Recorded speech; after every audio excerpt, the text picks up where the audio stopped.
This fund invests in dividend-paying companies. So we are interested in finding companies that have an ability to pay you a decent dividend today and then just grow that dividend into perpetuity going forward. The investment process is pretty simple, is that we look for companies with a track record of paying consistent and rising dividends, and then we look to select a fund of 40 to 50 names from that investable universe of businesses that have shown you a willingness and a capability of paying a dividend in the past, and we believe have the ability to grow the dividend in the future. I guess the main risk associated with this fund is it does look quite different to the benchmark.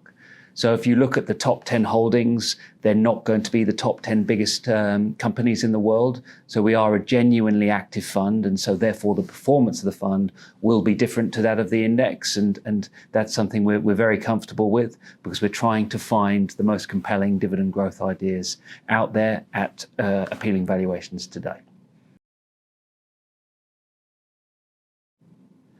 This fund has no specific ESG objectives, but we do adhere to the M&G sort of house policy of the exclusions around controversial weapons and our own thermal coal policy.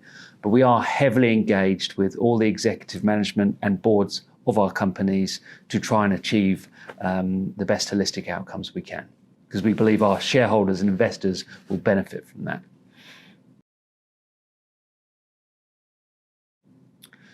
I think this fund fits into a wider portfolio for two reasons, really. The first one being it will generate different performance to that of the wider benchmark, the global benchmark. So that's important, I think, to have some differentiation in there.